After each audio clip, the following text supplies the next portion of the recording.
Fourth question is, I don't know how to say this person's name, in Spamatic Change. He says, how do you balance the grind and home life? Or do you just make appropriate sacrifices? Good question. There is appropriate sacrifices to be made when you decide that you're going to be an entrepreneur. But if you decide to be an entrepreneur and you're like, man, how do I balance the grind and the home life? You better make a lot of money, because there's nothing worse than someone who has a spouse, children, family responsibilities, and they're an entrepreneur, but they're making less money than they could be making if they just had a job, right? So if you're gonna have to be that person where you're gonna have to make sacrifices, you better make at least 10x the money with your business than you would at a job. Otherwise, what a shame that you're sacrificing for a business that's failing.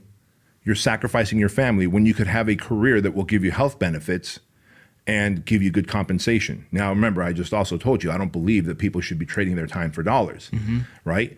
And if someone is trading their time for dollars, you should also have other multiple income streams, side income streams, because to some degree, I trade my time for dollars. When I do the one-on-one business coaching, right? I charge $100,000, but I'm still trading my time for dollars on those coaching calls and on those half-day meetings.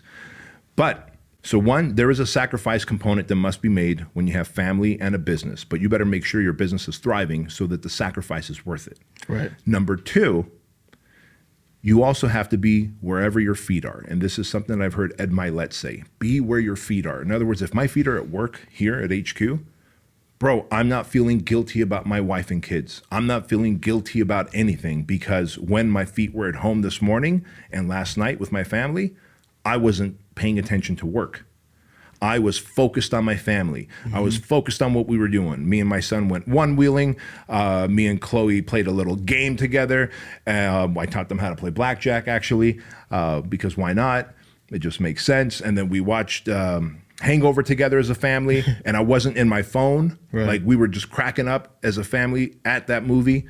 And so I was with my family, like physically, mentally, emotionally, fully present. And then today at work, I'm here. And then you and I are going to Orlando. I'm going to be fully over there. Di knows, my wife knows, that unless some massive, massive disaster takes place at home, don't call me panicking. Don't call me panicking, because I'm across the country speaking to thousands of people at an event. There's nothing I can do. You're a grown-ass woman. You are very competent and capable, because I married a competent and capable woman, and I didn't just rescue a damsel, right? Like a lot of men do. And therefore, my wife knows how to handle business. For example, in Hurricane Sandy that hit New York, I don't know, some 10 years ago, I was stuck in Manhattan. All flights were canceled. I was stuck in Manhattan. I had a speaking gig. The speaking gig was over. Boom, Hurricane Sandy.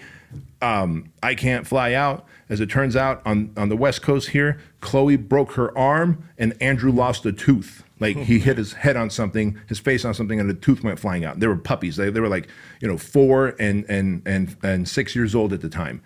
And Di just texted me, just so you know, Chloe broke her arm, Andrew lost a tooth. When you come home, he's gonna be fine. She's got a cast on, so don't freak out. Everything's fine. Just gave me a heads up.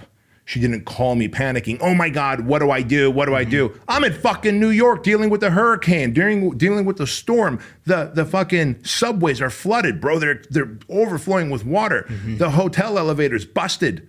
No electricity. I'm trying to figure my own shit out. Like, figure it out, right?